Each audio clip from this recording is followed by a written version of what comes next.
Second year mathematics chapter number 1 का ये most important long question है। पेज नंबर 25 के ऊपर इसका प्रूफ मौजूद है। This is basically an application of sandwich theorem. कुछ स्टूडेंट्स इसको सैंडविच थ्योरम समझते हैं, बट याद रखिएगा this is not a sandwich theorem. ये बेसिकली उसकी एक एप्लीकेशन है जिसको लास्ट स्टेप पर एक्सप्लेन किया जाएगा। अब जरा सबसे पहले इस फॉर्मूले की ना एक फिलॉसफी होती है, वो फिलॉसफी आपने अंडरस्टैंड करनी है। फिलॉसफी इस फॉर्मूले की क्या होती है? फॉर फिलॉसफी ये होती है कि अगर आपके पास लिमिट हो जिसमें थीटा अप्रोच कर रहा हो जीरो को, न्यूमरेटर में साइन हो एंगल का, और जो एंगल हो वही डिनोमिनेटर बन जाए जब एंगल और डिनोमिनेटर इक्वल इक्वल हो, और लिमिट अप्लाई करने से आपके पास 0/0 फॉर्म आ रही हो, तो इन 4 कंडीशंस के फुलफिल होने के बाद इस लिमिट का आंसर आता है इक्वल टू 1। ये इंपॉर्टेंट पॉइंट्स हैं, याद रखिएगा। 4 पॉइंट्स कौन कौन से बताए? न्यूमरेटर के अंदर साइन का फंक्शन हो और एंगल और डिनोमिनेटर दोनों इक्वल इक्वल हो। थर्ड पॉइंट, लिमिट अप्लाई करने से 0/0 फॉर्म आ रही हो। और फोर्थ पॉइंट, जो एंगल है theta, it must be expressed in radian system. In 4 conditions के फुलफिल होने के बाद आपने प्रूव करके दिखाना है कि आंसर आएगा इक्वल टू 1। इसकी बेटर अंडरस्टैंडिंग के लिए सबसे पहले डायग्राम को अंडरस्टैंड कर लेते हैं हम। देखें, यूनिट सर्कल लेंगे जिसका centre point O x axis के ऊपर लाई करेगा, और ये 2 पॉइंट्स ले लेंगे हम। इन पॉइंट्स को हम लेबल कर देते हैं as point A and B। याद रहे, यूनिट सर्कल ऐसा सर्कल होता है जिसका रेडियस इक्वल टू 1 हो और उसका सेंटर ओरिजिन O के ऊपर लाई करे। मैथमेटिकल प्रूफ्स के लिए यूनिट सर्कल यूज किया जाता है फॉर कन्वीनियंस, लेकिन अदर सर्कल, किसी और रेडियस के सर्कल को भी इस्तेमाल किया जा सकता है, but exam point of view के लिए याद रखिएगा आपने यूनिट सर्कल यूज करना है।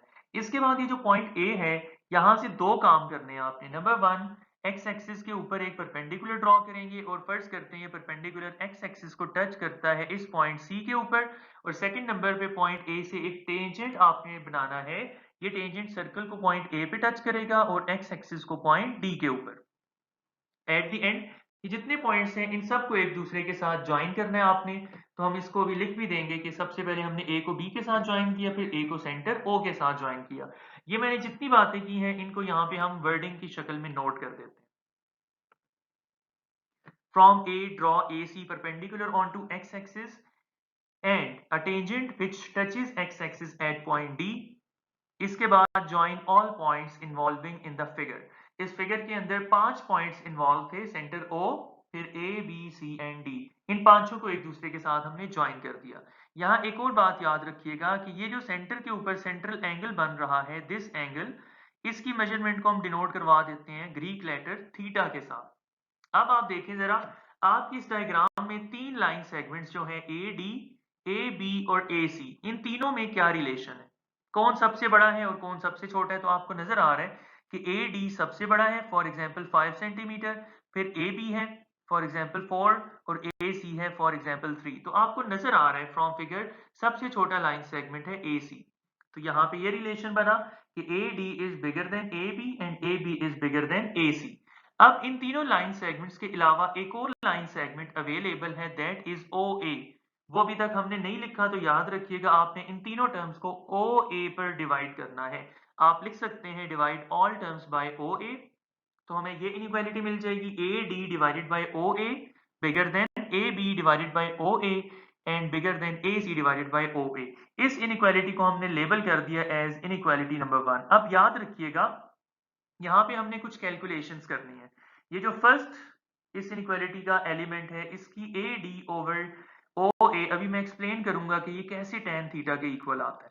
फिर मैं एक्सप्लेन करूंगा सेकंड टर्म जो है ए बी डिवाइडेड बाय ओ ए, ये कैसे आपने थीटा के इक्वल लेके आनी है। और फिर मैं ये भी एक्सप्लेन करूंगा कि कैसे ए सी डिवाइडेड बाय ओ ए जो है वो साइन थीटा के इक्वल आ जाता है। इनकी कैलकुलेशंस के लिए हम देखते हैं, सबसे पहले consider right angle triangle O A D. इस ट्राइंगल के अंदर ये जो पॉइंट ए के ऊपर एंगल बन रहा है, this is a right angle. याद रखिएगा रेडियस और टेंजेंट के दरमियान हमेशा एंगल 90 डिग्री से होता है, ये दोनों एक दूसरे पर परपेंडिकुलर होते हैं। ऐसा आपने 10th क्लास में स्टडी किया था। तो देयरफॉर आप जरा देखिए, इस ट्राइंगल में जो ए डी है वो थीटा की ऑपोजिट साइड बन रही है। ये थीटा एंगल है, इसके सामने एंगल साइड ए डी है। थीटा की सामने वाली साइड को परपेंडिकुलर कहा जाता है, और 90 के सामने वाली साइड जो है उसको हाइपोटेन्यूज कहा जाता है। तीसरी साइड ओ ए जो बच जाती है, इस ट्राइंगल में बेस का बिहेवियर अदा कर रही है वो। तो आप देखें परपेंडिकुलर ओवर बेस यानी OD डिवाइडेड बाय OA, ये तो tan थीटा बनता है, हमने इसको मेंशन कर दिया। सिमिलरली अब जो सेकंड ट्राइंगल है OAB, ये कोई राइट एंगल ट्राइंगल नहीं है, देयरफॉर इसके ऊपर sin cos थीटा अप्लाई नहीं हो सकता।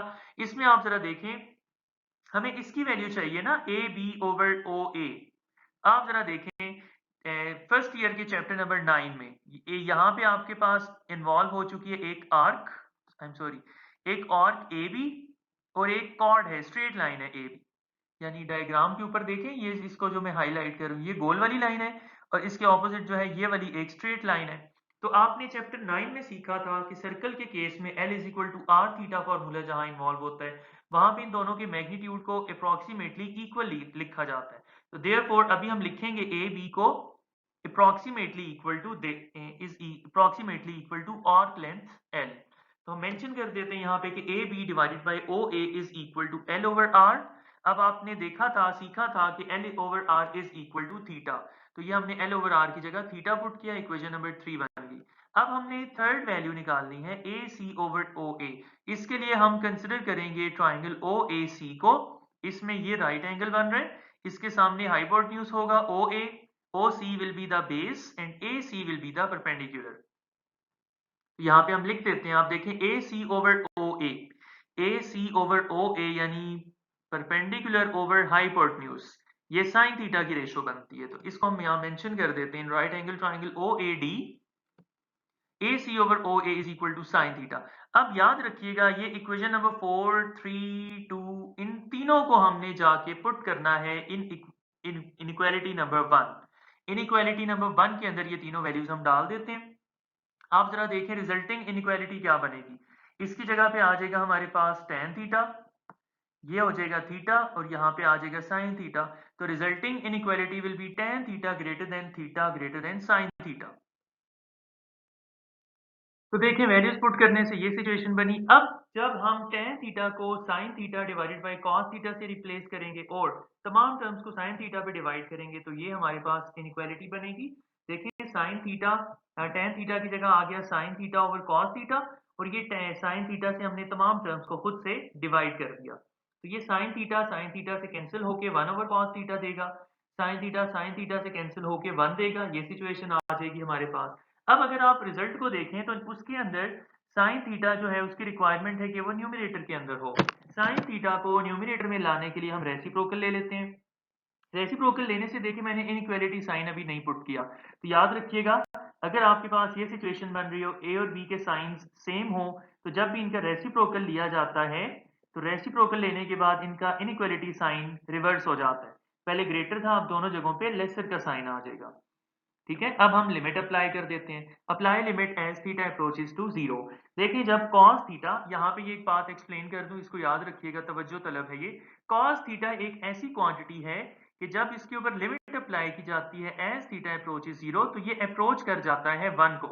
ये equal to exactly equal to 1 नहीं आता, ठीक है, ये अप्रोच करता है 1 को।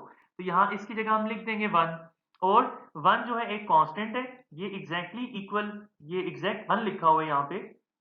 अब जरा देखिए यहाँ सैंडविच थ्योरम की एप्लीकेशन आती है, उससे पहले हम ये लाइन लिख लेते हैं कि cos थीटा के ऊपर जब लिमिट अप्लाई की वो अप्रोच कर गया 1 को, इस फंक्शन के ऊपर लिमिट अप्लाई की, ये कांस्टेंट था एज इट इज रहा, ये भी 1 आ गया। अब जरा सैंडविच थ्योरम की इंपॉर्टेंट स्टेटमेंट है वो देखिएगा।